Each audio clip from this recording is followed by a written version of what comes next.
सो आज के टाइम पे हर किसी को एक अच्छी जॉब चाहिए होती है, राइट।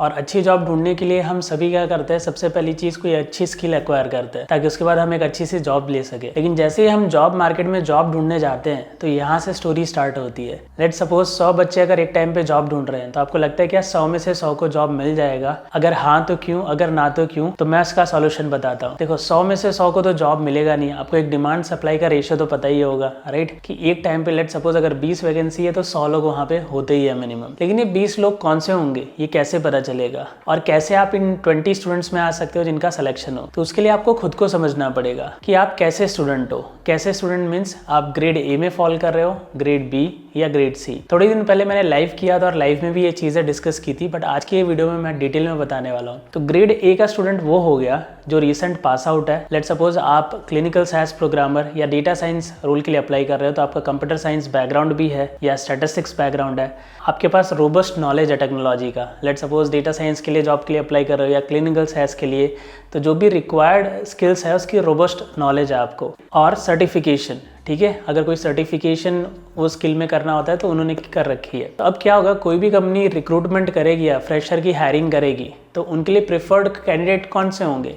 अब ये जो स्टूडेंट हैं किसी भी कॉलेज से हो सकते हैं, टायर 1 कॉलेज से भी, टायर 2 कॉलेज से भी और टायर 3 कॉलेज से भी। देखो टायर 1 के जो कॉलेज होते हैं, IIT, IIM, जो बड़े बड़े कॉलेजेस हैं, उनके स्टूडेंट्स को तो मोस्टली प्लेसमेंट मिल जाता है और उनका जो एक्सपोजर होता है, जो इन्वायरमेंट होता है, बहुत ही स्ट्रांग होता है, नेटवर्क बहुत ही स्ट्रांग होता है, तो उनको उतनी दिक्कतें नहीं आती। टायर 2 और टायर 3, स्पेशली टायर 3, जिनको एक्सपोजर नहीं मिलता, इन्वायरमेंट नहीं मिलता, प्लेसमेंट नहीं मिलता, तो उनको ही मार्केट में थोड़ा भटकना पड़ता है थोड़ी अच्छी जॉब ढूंढने के लिए। सो उसमें क्या होता है, जैसे मैंने बताया, आप किसी भी कॉलेज से हो, अगर आपके सारे क्राइटेरिया मैच होते हैं, आप क्राइटेरिया में अब जाते हो, तो आप ग्रेड ए के स्टूडेंट हो। अब ग्रेड बी पे आ जाते हैं। ग्रेड बी का स्टूडेंट वो हो गया जिसका एजुकेशनल बैकग्राउंड जो कि जॉब के रिलेटेड नहीं है। मतलब लेट सपोज कि आप जॉब करना चाहते हो डेटा साइंस में, तो डेटा साइंस में जॉब करने के लिए या तो आप किसी CS कंप्यूटर साइंस या डेटा या इन्फॉर्मेशन टेक्नोलॉजी, किसी कंप्यूटर या डेटा रिलेटेड अगर आपने एजुकेशन किया है तो वो प्रिफर्ड हुआ, ऐसा मान के चलते, या मैथमेटिक्स या स्टैटिस्टिक्स भी। लेकिन आपका वो बैकग्राउंड नहीं है, लेट सपोज आपका इलेक्ट्रिकल बैकग्राउंड है, आपका सिविल बैकग्राउंड है, आपका मैकेनिकल बैकग्राउंड है, आपका ऐसा बैकग्राउंड है, आपका जो पास आउट ईयर है उसको भी 2-3 साल हो गए हैं, आपने 1-2 साल जॉब की, फिर आपने सोचा कि मतलब मुझे और कुछ करना चाहिए लाइफ में, और फिर आपने डेटा साइंस को या ऐसे किसी भी चीज़ को चूज़ किया, ऐसा एज्यूम कर रहा हूँ मैं। अब तीसरी चीज़ आपने क्या किया है, रोबस्ट नॉलेज रखी है टेक्निकल, आपने जहाँ से भी सीखा है, खुद से सीखा है, आपने रोबस्ट तरीके से सीख लिया है। चौथी चीज़, आपने सर्टिफिकेशन भी कर लिया है। तो यानी आपके पास समझो कि कुछ ऐसे पॉइंट्स हैं प्लस में जाते हैं, कुछ ऐसे पॉइंट्स हैं जो प्लस में नहीं जाते, एड ऑन नहीं होते। जैसे कि आपका पास आउट ईयर रिसेंट का नहीं है तो आप ग्रेड बी के स्टूडेंट हुए, तो कंपनी आपको रिक्रूट तो करेगी, बट चांसेस हाई है कि पहले वो ग्रेड ए वालों को चांस ज़्यादा दे या मौका ज़्यादा दे या उनको प्रेफर पहले करे। अब आते हैं ग्रेड सी पे।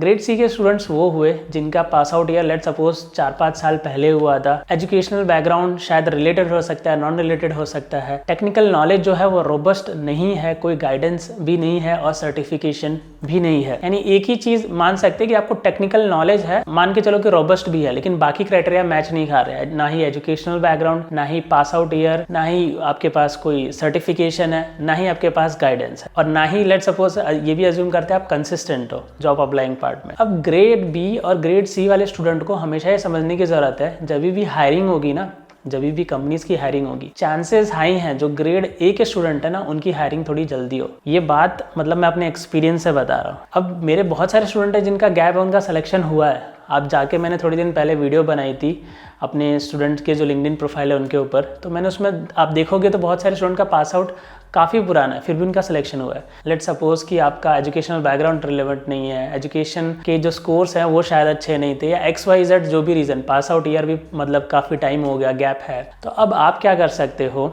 आप ये कर सकते हो कि जो आपका टेक्निकल नॉलेज है ना उसको एकदम रोबस्ट कर लो। आप जो भी सीख के जा रहे हो, आप क्लिनिकल साइंस सीख के जा रहे हो उसको एकदम रोबस्ट कर लो, आप डेटा साइंस सीख रहे हो तो उसको एकदम रोबस्ट कर लो, एकदम स्ट्रांग बना लो, ठीक है। पहली चीज़ टेक्निकल। दूसरी चीज़ देखो, अब आपका पास आउट ईयर 2017 का है और 2024 में अप्लाई कर रहे हो, तो वो तो आप चेंज नहीं कर सकते, पास आउट ईयर अभी का तो नहीं कर सकते, ठीक है। तो हम उन मुद्दों को बात करते हैं जो आप इंप्रूव कर सकते हो। टेक्निकल नॉलेज स्ट्रांग कर लो, कोई अगर सर्टिफिकेशन अवेलेबल है, ठीक है, ऐसा ज़रूरी नहीं कि कॉस्टली सर्टिफिकेशन करना है, कोई अगर मतलब एवरेज या चीप सर्टिफिकेशन अवेलेबल है तो सर्टिफिकेशंस कर लो। ऑन टॉप ऑफ दैट आपको जो अप्लाइंग पार्ट है ना उसमें इफर्ट डबल लगाने पड़ेंगे compare to A grade and B grade के जो स्टूडेंट है। लेट्स सपोज समवन जिसका पास आउट ईयर अभी का है, एजुकेशनल बैकग्राउंड रिलेवेंट है, उसके पास नॉलेज भी है, उसके पास सर्टिफिकेशन भी है, और आप सी ग्रेड से बिलोंग करते हो, आपका एजुकेशन रिलेटेड नहीं है, आपका गैप है, ये सारे सिनेरियोज हैं, तो आपका जो अप्लाइंग पार्ट है ना वो काफ़ी इफ़ेक्टिव होना चाहिए और कंटिन्यूस होना चाहिए। और हमेशा ध्यान में रखना, आप कभी भी कंपेयर मत करना कि मतलब वो क्यों स्टूडेंट का सिलेक्शन हो रहा है, क्योंकि जब देखो मैंने कुछ क्राइटेरिया बताया, शायद वो क्राइटेरिया में मैच हो रहा होगा, क्या पता उसने एफर्ट ज़्यादा लगाए। मैंने एक चीज़ देखा है, एजुकेशनल बैकग्राउंड भी रिलेवेंट है,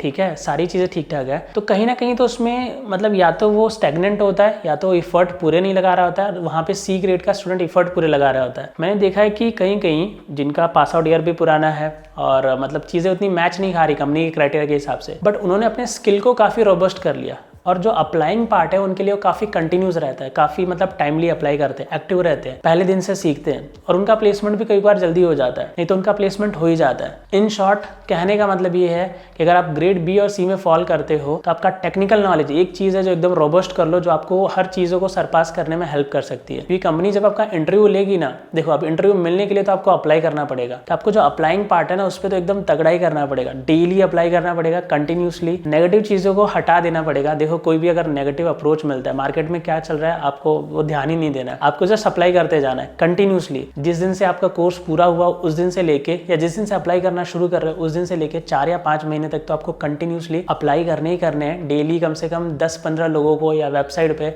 अप्रोच करना ही करना है। ऐसा करते हो ना तो नो मैटर लाइक आपका गैप है, आपका एजुकेशनल बैकग्राउंड क्या है, अगर आप इफर्ट कंटिन्यूसली लगा रहे हो, अगर आपके कनेक्शंस है उनका भी यूज़ कर रहे हो, तो आपको इंटरव्यू भी मिलेंगे और आप इंटरव्यू क्रैक भी कर लोगे।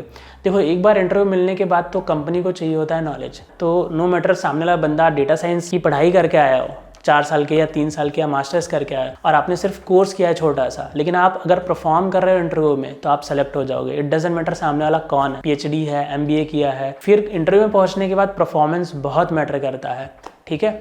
और एक और चीज़ है कि अभी धीरे धीरे एक ट्रेंड हुआ है कि मतलब जैसे कि आपने ग्रेजुएशन किया है और अगर आपने मास्टर्स किया है तो मास्टर्स वाले के थोड़े चांस और बढ़ जाते हैं, कंपनी प्रीफर करती है। बट अभी भी जो कोई भी कंपनी हायर करती है ना तो वो मिनिमम ग्रेजुएशन ही मांगती है, उससे ऊपर ज़्यादातर नहीं मांगती। बट हाँ कहीं कहीं मास्टर्स भी मांगते हैं, बट वो एक वजह नहीं हो सकती है आपके लिए, वो आपको स्टॉप नहीं करेगी।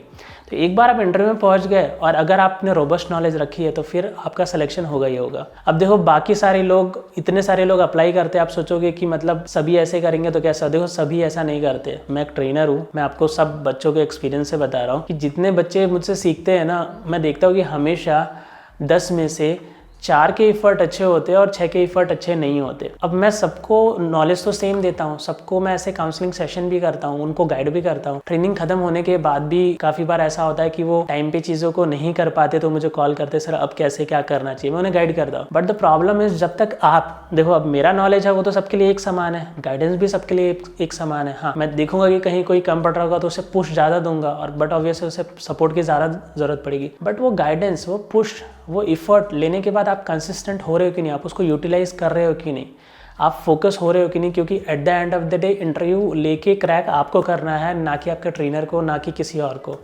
तो जब तक आप कंसिस्टेंट नहीं होगे, जब तक आप अच्छे से अप्लाई नहीं करोगे, तब तक चीज़ें काम नहीं करेंगी। और 2024 मुझे लगता है हायरिंग के मामले में काफ़ी अच्छा जाएगा। 2023 से स्टार्ट हो गई है, काफ़ी कंपनीज़ ने फ्रेशर की रिक्रूटमेंट स्टार्ट कर दी है। कमिंग डेज में यानी कमिंग मंथ में, नेक्स्ट मंथ में मैं कुछ सिलेक्शन के वीडियो भी डालूंगा, जिससे आपको पता चलेगा कौन सी कंपनी ने क्या रिक्रूटमेंट की और कैंडिडेट को क्या डिफिकल्टीज है और क्या चीज़ें हैं। तो आशा करता हूँ इस वीडियो से आपको कुछ ना कुछ सीखने ज़रूर मिला हो। तो मिलता है अगले वीडियो में, तब तक के लिए बाय बाय दोस्तों।